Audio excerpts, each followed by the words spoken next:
Welcome to the Inside Texas Football YouTube channel, powered by InsideTexas.com. It is a well-timed Monday afternoon live. Make sure you like this video, subscribe to the channel, head to Inside Texas, use promo code IT1, get yourself 2 months of Inside Texas Plus for just $1. Thank you for joining us. As you can tell, we're talking Dia Bell. Oh man, we're off to a hot start now.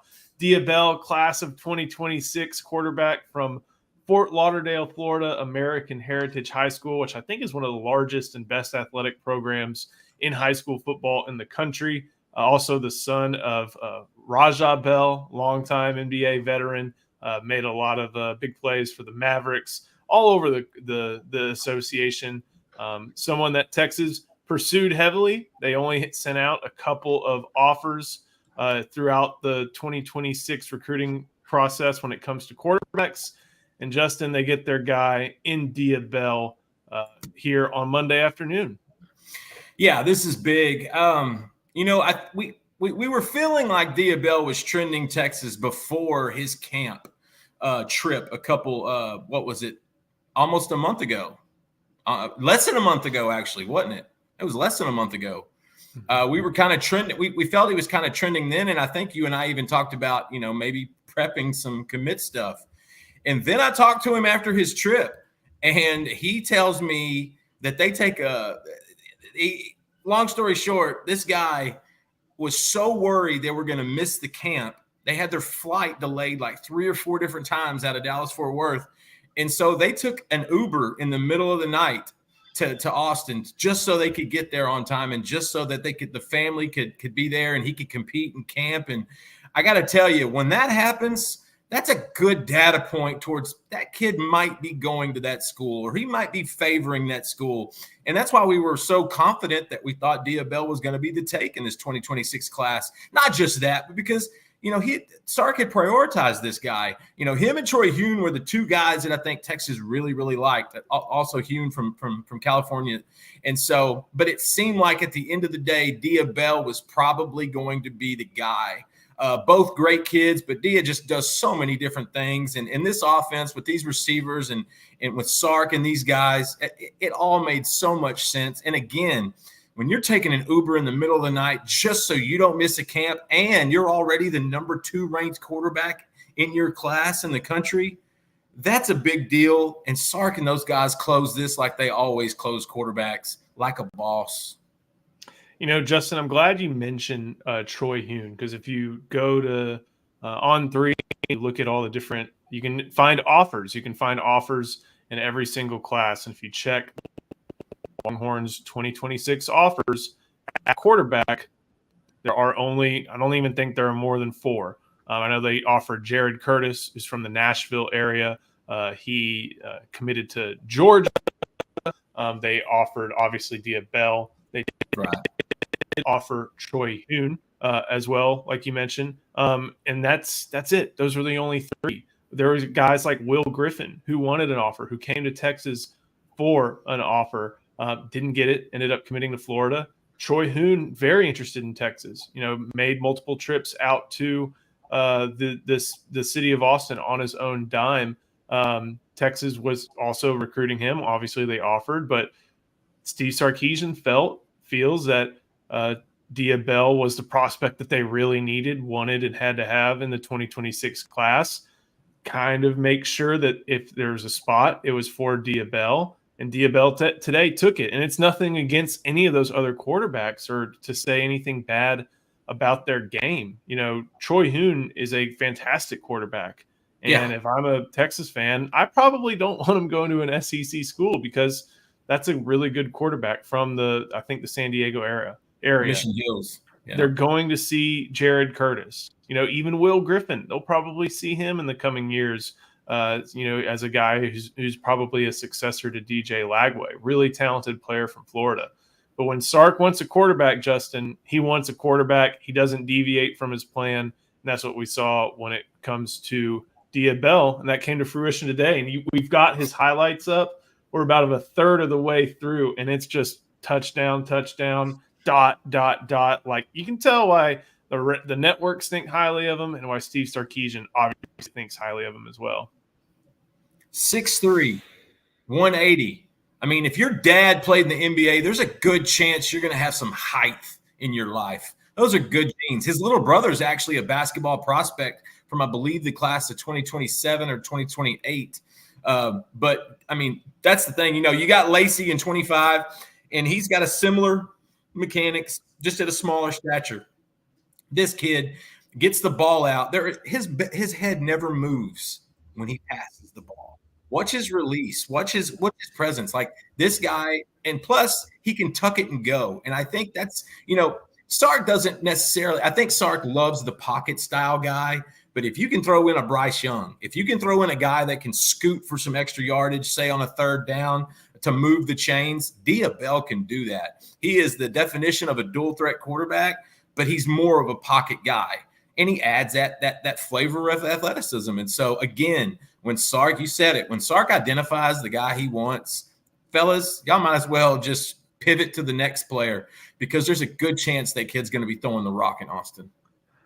Coach, what do you think about Bell? You've watched his film. You've kind of seen a lot of different stuff on him. What are your thoughts on what he brings to the table in the Longhorn offense? Yeah, just looking at him, man, he's very poised in the pocket, right? You can see his feet. He sets his feet before he throws the ball. He doesn't have happy feet, doesn't throw on his tippy toes and that. Like, he really has a firm base and foundation when he throws the ball. He points his toes in the right direction. Like, this guy's like the perfect, you want to say, QB if you're going to QB school. But, man, he fits perfectly. You see they run a ton of RPO stuff, at his high school, something that Sark runs. But the ability to tuck the ball and run it just adds a different dimension to his game. Like I said, Sark doesn't run the quarterback much, but the fact that is there, that just adds another level of stress to the defense. And this kid can pretty much do it all from the pocket or outside the pocket. You see him rolling out, squaring his shoulders before he throws the football, so it's never off balance or off rhythm when he throws. He can make the off-platform throws if he's, in a stressful situation. But, again, you see him there, he gets in trouble, he slides. It doesn't take any extra hits. I love that, right? He's a smart kid. So, man, he just has all the tools to be really, really great. And then playing with somebody like Coach Sarkisian, man, he has the ability to go to the next level. One of the things that I've noticed in watching, these past couple of years with Steve Sarkisian and his quarterback recruiting, and this even goes back a little bit to Arch Manning. Not so much Malik Murphy, but a little bit more to Arch Manning, and then KJ Lacey, Trey Owens, don't forget, and then now Bell, is when you watch these guys, and they're not just in their highlights, but even in some of their full games, it's not just, he's great at throwing the football. Like, all these guys are going to be good at throwing the football, right. Great. Like, they're going to have those baseline stats. Like, they're going to have the right amount of athleticism. But you can tell, and Coach, you brought this up, you can see them do some processing. Like, you can see them not only seeing the RPO and making the right read in what limited RPOs high schools run, but you can see often in these Steve Sarkisian quarterbacks, and again, it is high school and it's highlights, but you see them going progression 1, progression 2, progress this, and then making a decision right there. There are a lot of really great quarterbacks in high school who are one read, they see that read, and they throw it. Steve Sarkisian does a good job of making sure that, you get the guys who can make those reads, but you also get the guy like that play. I want to show that play again if I can. So look, just a basic spread formation, 2x2, mishandles a snap, and it's a 3-man rush. It's not anything like fantastic, but like, I think he realizes 3-man rush. Okay, right. I have a second. All right, how do I do this really quick? Finds his outlet, and there's the successful play. Like, that's some maturity, and that's some, on-field maturity that not every quarterback has, and not, every prospect has, and Steve Sarkisian's identified it. Justin, as it kind of pertains to the rest of the class, we have, and got to give a big thanks to our buddy Brett Nelson. Glad his $5 a month to the Texas One Fund paid off. Always a big time to celebrate when the Longhorns get a commitment. But, what does this mean for the rest of the 2026 class? They had Racine Guillory, who kind of jumped in early. He's still taking visits. But now they have what every quarterback or what every coach wants in that class. They want a long runway with a talented junior who's got a national profile, who's going to be a recruiter and a ringleader. What does this mean for the 2026 class?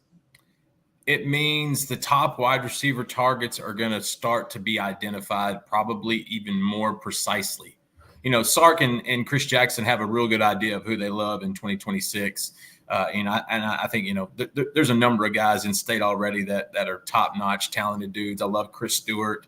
There's a handful of those guys, but they're probably going to go national again, just like they did this cycle and like they've done before. And I think Bell's going to be able to offer that. He might have some sway. And I'll tell you who he could have some sway on is the 2025 wide receiver, Jamie French out of Florida.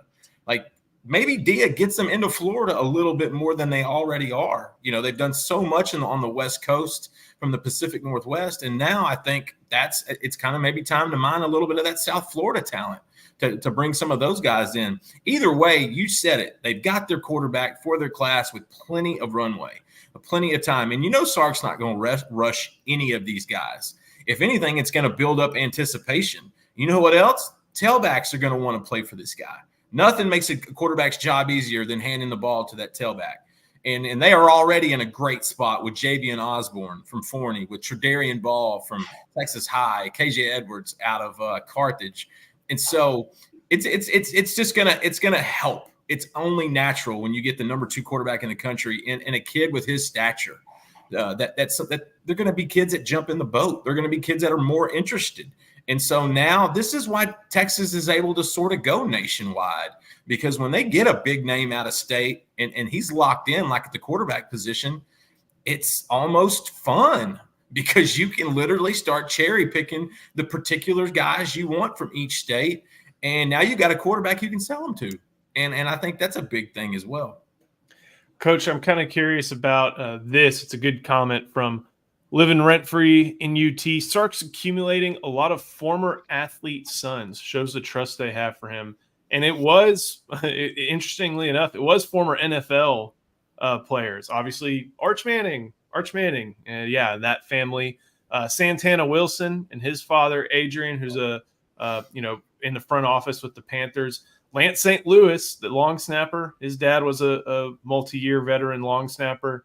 And just, obviously Terrence Brooks and Chet, even though he's moved on, he gave his original, approval to Steve Sarkisian.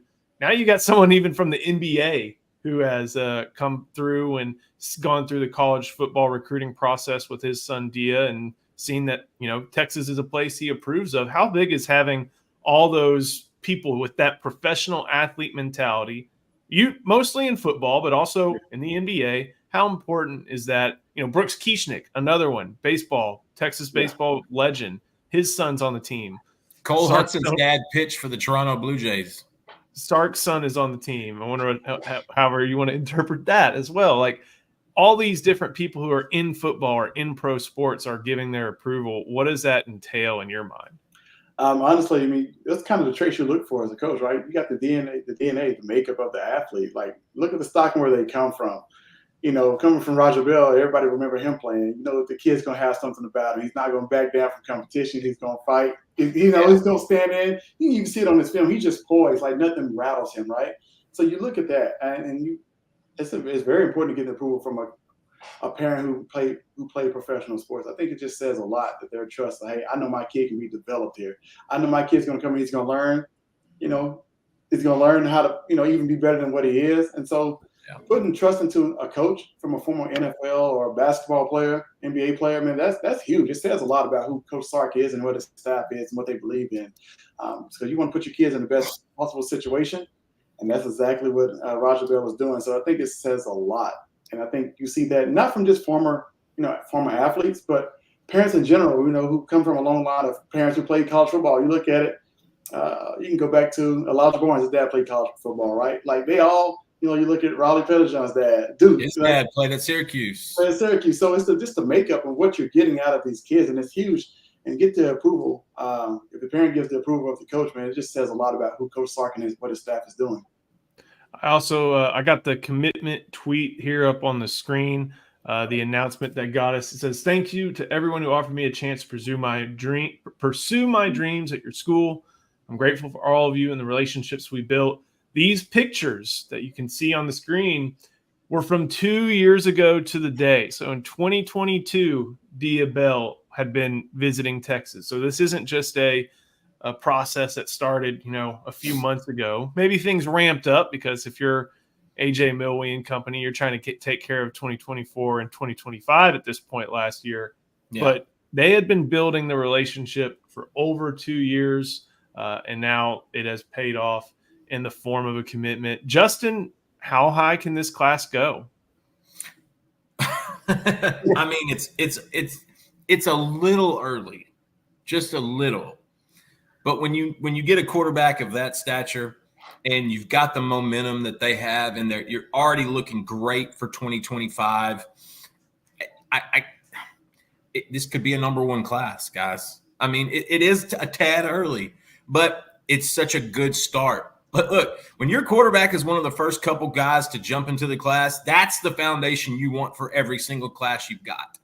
And so you could be looking at a number one group here. Look Texas is in great standing with some of the best players in 2026 already.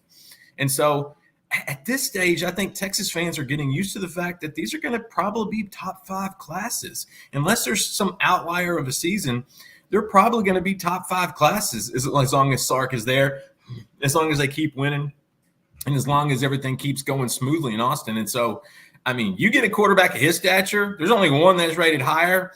You could be playing with the number one class overall. And I got to tell you, I don't think Texas has done that since, I believe, 2002 with Vince Young, Roderick Wright, Justin Blaylock, and that group when they came in. But, hey, Dia Bell is a great start, Joe. So let's just be honest. Probably number one overall. I mean, really.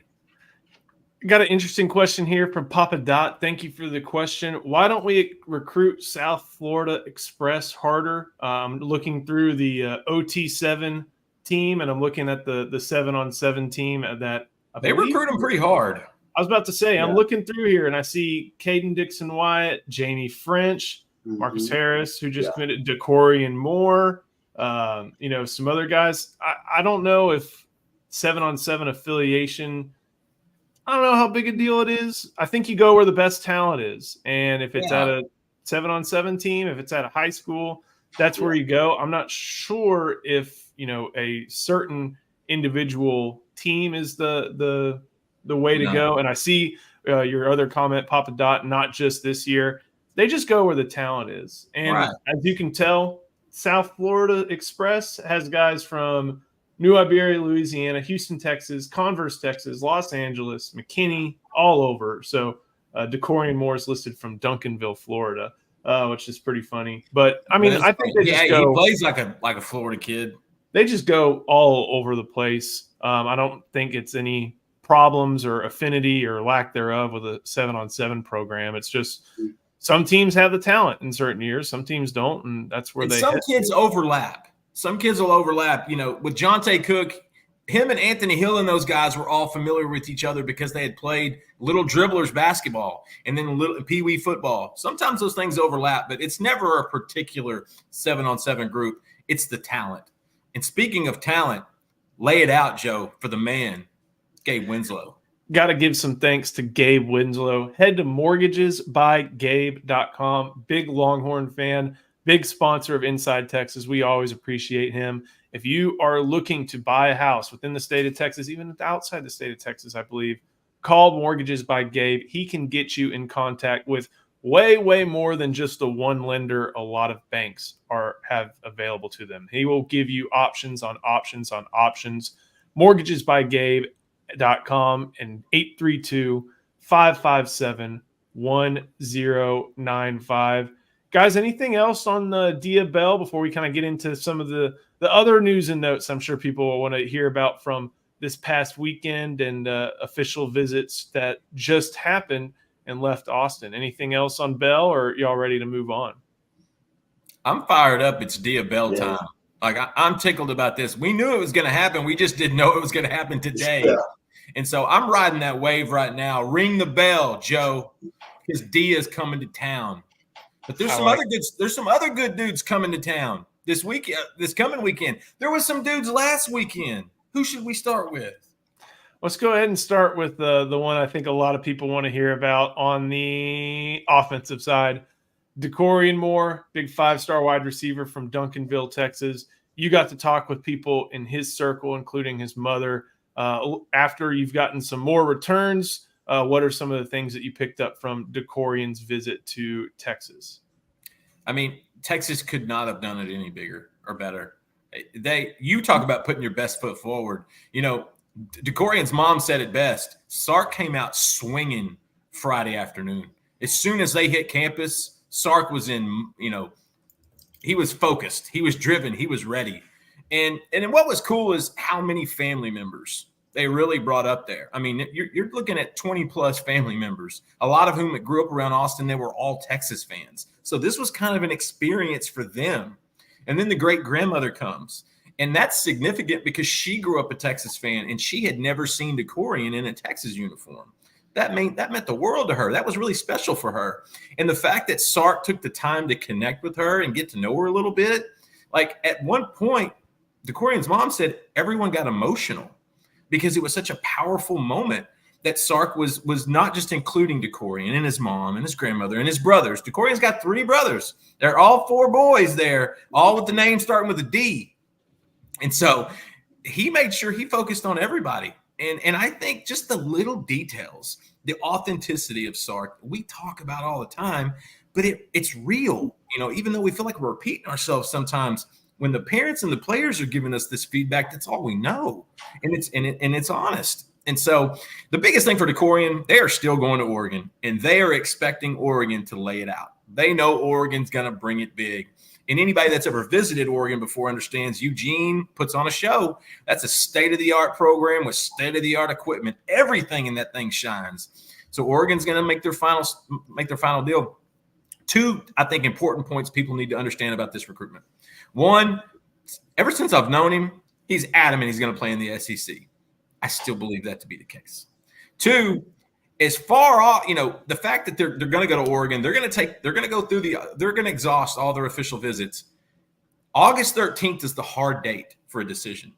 Now, he could decide before that, but mom has a hard date. She told him, you're going to have a decision by August 13th. You can do it before, but you are not doing it afterwards.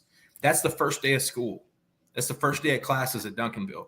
She wants him to focus on that last part of his senior year, get locked in with a team that is looking to three-peat for the first time in that school's history. That's a big deal to those guys in that program. And mama feels that way. And so to me, those are the 2 most important factors. I think this kid was born and raised to play in the SEC. And I think you could see a decision in July. I don't even think it's going to be in August. I think you're going to see something in July. So Texas fans, just be prepared. Hey, Oregon's going to put on a show. Expect a lot of good quotes, a lot of cool photos, a lot of neat uniforms. I mean, they're going to do it big. And then when they all come home after next weekend, they're all going to sit down and talk. And I think you're going to have a decision a few weeks after that. And so Texas fans, I think you should feel good. I love Eric Naline's RPM before this last weekend. I like it a little bit more now. Charlie, you wrote up a lot about Riley Pettijohn, and if you want to read that, go to InsideTexas.com, get the full info, use promo code IT1, look at you 2 months of access for just $1. But I'm curious about another linebacker that you were able to catch up with, and Jonathan Cunningham, someone who's had a Texas offer, has made a number of visits to the Longhorns. What were some of the things you were able to pick up from him in your conversations with him after the visit? Yeah, the Texas just laid out the red carpet. It was a great experience from as soon as he got there until he left. Just spending time with Coach Nansen, learning more about football, learning more about the Texas program, man. He just enjoyed himself.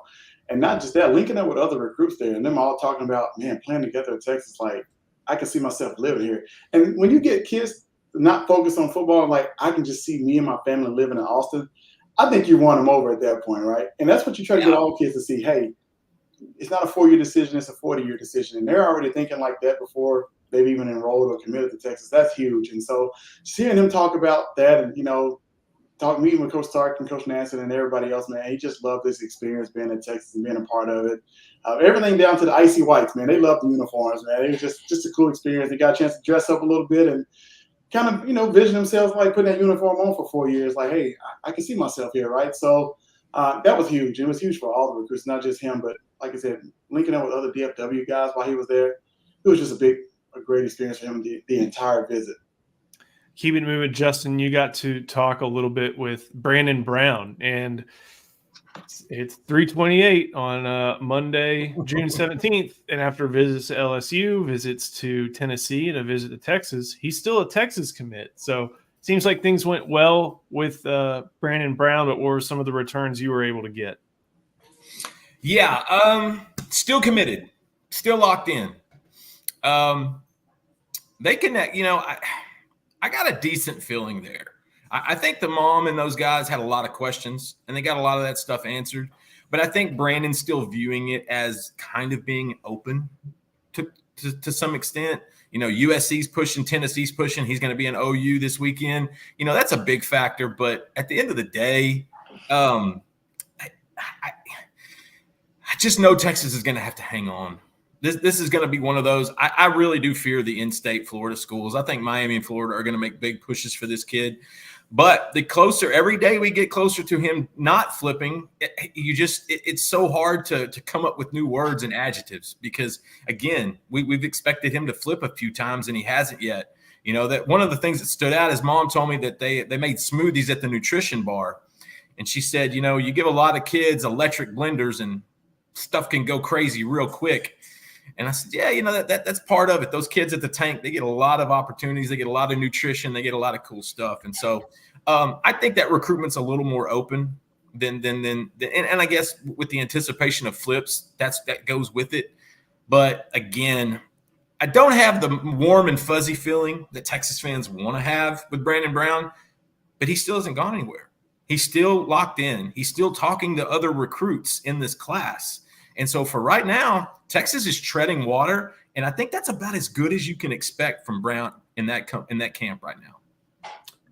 Good one from Brett Nelson. As we start going through some questions, does Dia Bell sway Brandon Brown at all? I don't see that happening. Different classes, different sides of the ball. Brandon Brown's going to do what Brandon Brown is going to do in his recruitment. I don't think a quarterback in a class after will have too much effect on a defensive tackle. Go through some more questions or some comments. Dia Bell's a difference maker. Reminds me of CJ Stroud. And I don't know. I kind of like that, actually. I mean, it's hard to, look at a number 2 overall pick and see that's the exact same thing, but athletic, can make moves, can move around when he needs to, but does most of his damage from the pocket downfield. Maybe so. We'll have some time to develop a comparison, and obviously Bell will have some time to develop as well. Again, with David Keith Williams, hope UT having a leader in their 2026 recruiting class helps to attract the best players at the most important positions, defensive tackle and nose tackle. Charlie, in your experience, does a quarterback commit really influence, unless they're from the same high school, same town, or something like that? It doesn't seem like there's a lot of overlap in that department. Yeah, that's tough. He might, get some offensive players to kind of jump in and follow him. But, a great leader has the ability to do a lot of great things. So who knows, maybe he's connected to a lot of people. And, the biggest thing is a lot of these parents talk, right? And so, hey, come play with my kid. Everybody, let's get together. So you never know. But I don't think he has, that much pull on defense tackle or nose tackle as of yet. But, hey, anything's possible. Justin, I like this one. Also from David Keith Williams. I think how many players leaving early for the draft after the season will impact the size of the 2026 recruiting class. Naturally. And not to say that Texas has reached Alabama or Georgia's standing in the sport quite yet, but those schools always took 24, 25, 26, 27-man classes, and they would continue to do so in the portal era. So I think that, the size of the recruiting class, Steve Sarkisian wants to take full classes every single year, 25, 26, have room for portal. Guys leave as part of his natural attrition. I think you're starting to see that will continue in 2026, especially as they may, needs in certain positions start to develop over the course of this summer with 2025 decisions coming in and affecting everything. Yeah, the 25s will be affected by by who leaves early, just like the 26s. The 25s will see it from an opportunity standpoint, getting on the field earlier. But yeah, I mean, that's the beauty of the NFL draft. Like, you don't want guys leaving early, but if they are leaving early, it's a great sign. It's a sign of a healthy program, and you can sell to these younger guys playing early. I'm telling you, a lot of these 25s came to these scrimmages in early April on these Saturdays, and they saw a lot of freshmen playing. They saw Colin Simmons and Ryan Wingo and these guys out there making Alex January and making plays. And they thought, that's what you want freshmen to see, or that's what you want underclassmen or high school juniors and seniors to see, the opportunity to get on the field quickly. Even though they may not be ready, they want the chance to get there. And so to me, if kids are leaving early, it will always affect your classes naturally. But if they're also, that's a sign of a really healthy program. And don't be surprised if it won't be 2025, but wait till there's going to be a handful of 2026 kids that do leave early, potentially an Anthony Hill, a Malik Muhammad, a Derek Williams. You're talking about some high-end talent, first, second round type dudes. If those guys are leaving early, you're going to hate it as a Texas fan, but you're going to love it as a recruiting guru, because that's only going to help you bring in bigger, better names. Coach, I'm curious about this one. Congrats for Dia Bell. I'm worried that we are passing up Texas high school quarterbacks like DJ Lagway and Keelan Russell. To me, are just as good. Well, in DJ Lagway's class, it was the class after Arch Manning, and getting a back-to-back trio of Quinn, Arch, and Lagway as top 5 quarterbacks. It's a tall task for anybody, especially when playing time is so valued. So I'll give Steve Sarkisian, at least from Haywood's perspective, some leeway, especially since he went and got Trey Owens in that 2024 class. Keelan Russell, I can buy that argument a little bit more, but Steve Sarkisian leveraged some relationships he had dating back to his Alabama days. Keelan Russell obviously is a great prospect, has improved a ton over the course of the past few years. But, are you not going to get Arch Manning? Are you not going to get, you go and get the top talent. You hope that it's in your state. And I would point out that over half of the classes that Steve Sarkisian has signed have been from the state of Texas. I mean, the 2022 class, 71%. 2023 class is 60%, and that had Arch Manning in it. 2024 class, 59%. And then I think the 2025 class was 64%. So does the in-state, out-of-state factor? Obviously, you want to have a good relationship with the high school coaches in your state, but does this quarterback factor, how much is it a big deal when we're looking at quarterback recruiting for the Longhorns? Yeah, honestly, I think you have to just source everywhere to find a quarterback. You can't just say, I'm just going to look in Texas only, right? You have to look all over, right? There's so many elite quarterbacks, right? And so many schools that they can go to. So you got to find what's right for you, what fits you. The kid has to be in Florida. They happen to be in Canada. Like, you got to go find him and recruit him. So it's no disrespect to like the Texas players or whatsoever, or recruiting guys in state. Majority of your players come from the state. But quarterbacks, it's not that many of them, not that many elite ones. So you really got to go out and find the best ones. And, Dia Bell just happens to be in Florida, right? And so, Sark has he knows what he likes. He knows what he sees in a quarterback that can fit his offense and run his offense. And so I think you just got to go find the best available player, no matter what state he's in. I'm with that as well. I think, making sure that, again, you have the relationships. If you start doing things that like truly offend coaches, then that puts you behind the 8 ball. Going and getting a guy ranked in the top 15 who has a conversation to be a 5-star, I don't think anybody's really going to blame Steve Sarkisian on that front. So I get where you're coming from. I know Texas high school football coaches have great influence, but Steve Sarkisian's job is not to cater to Texas high school football coaches. It's to win football games and get the best players. Keep getting your questions in. Reminder, if you are listening to this on podcast, whether Apple, Spotify, or anywhere else, please give us a 5-star review. Give us a good rating. We appreciate everybody listening to this on podcasts. Haven't been able to do this quite yet, but we got to go to some of our questions from the Inside Texas message board. Our buddy UT Ortho has 2 And while we won't go fully into this topic, considering we got to give this up on recruiting intel tomorrow, UT Ortho asks, has Texas ever received a commitment from a midweek official visitor? Justin, there are a couple coming in this week. I'm trying to think, and I can think of one off the top of my head. Didn't either I can't even remember the midweek ones. I think either Colton Vosick or Ethan Burke came in on a midweek visit. Vosick. I think you're right. I think it was Vosick. And I think he flipped when he did it. No, I think he flipped then and then announced it later, if I remember correctly. I don't know. If I remember, I think Vosick had it was Oregon, Tech, Oklahoma, and Texas. The Texas was the midweek one, committed to Oklahoma, and then that season fell apart for them.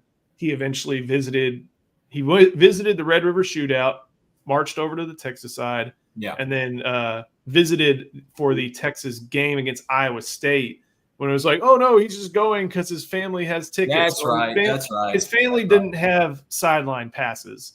That was a visit, and I think so. It didn't work out with a commitment there at that certain point, but it eventually got to one. The other question, and this is a good one, I think, in talking about class size, does the staff leave a few spots open for things like in the late season coaching carousel, like with Kelvin Banks and Cameron Williams? I don't know if you can afford to leave spots open like that, but Justin, what do you think? I think they recruit their guys, but I don't think they're like, oh, okay, Billy Napier may get fired, so we got to be able to pounce on these Florida prospects. I think they just recruit the guys they want to get and have spots open in general, not just for coaching changes that could or could not happen. Coaching changes will always affect certain recruits and recruitments, especially kids that are committed. But it's always after the fact. Like, you're going to prepare like the kid's going to be for that, stay with that coach for 4 years. And if you're getting too far into negative recruiting or recruiting against that coach, it might backfire for you. And so they already have their board. They already know who they want. Now, if you've got a kid that's number 4 or 5 on the board and that coach just got canned, you might crank up the attention a little bit. If you've got a kid 1, 2, or 3 on your board that's committed to one of those schools and the coach gets fired, you damn sure amp up the connection there and reach out and kind of get the latest, get the temperature there. It all just depends. That's what Sark does so well. And look, this recruiting staff deserves a ton of credit. They put together a big board. They really do organize all this stuff for the assistant coaches. And those guys are some of the best in the country. You know how Tashard choice rolls. We know how well Johnny Nansen it does. Terry Joseph's been very successful. Kyle Flood he's done a renovation on the O-line room. It doesn't even resemble Texas in the last 10 years. So those guys are ready. That recruiting staff gets them set up. If coaches get fired during the season, towards the end of the season, it'll affect some recruitments, but I think Texas already has those guys identified.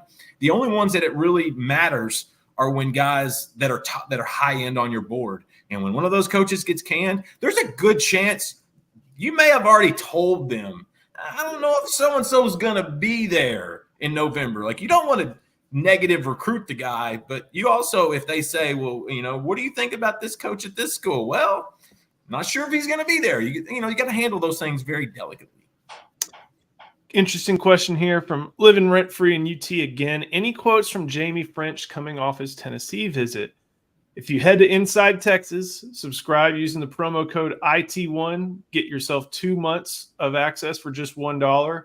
That lets you see insight from all the other sites in the On3 network. And not only does Steve Wiltfong have some intel from the volunteers, and they had a big visit, but Brent Hubbs over at VolQuest, good guys over there, they have some intel, and I think even a video interview with French. So subscribe to Inside Texas. That'll get you a bunch of different access to On3, and we will be – and that's – ahead of Jamie French's official visit this upcoming weekend. Justin, Charlie, just kind of in terms of not to get too far ahead because we got recruiting intel, like I mentioned, which will come out on this channel tomorrow. But one official visitor coming this week who you think Texas, who just intriguing to you for any reason at all. And Charlie, I'm going to put you on the spot for this one. What's an official visitor heading to Texas this week that you find just to be real intriguing?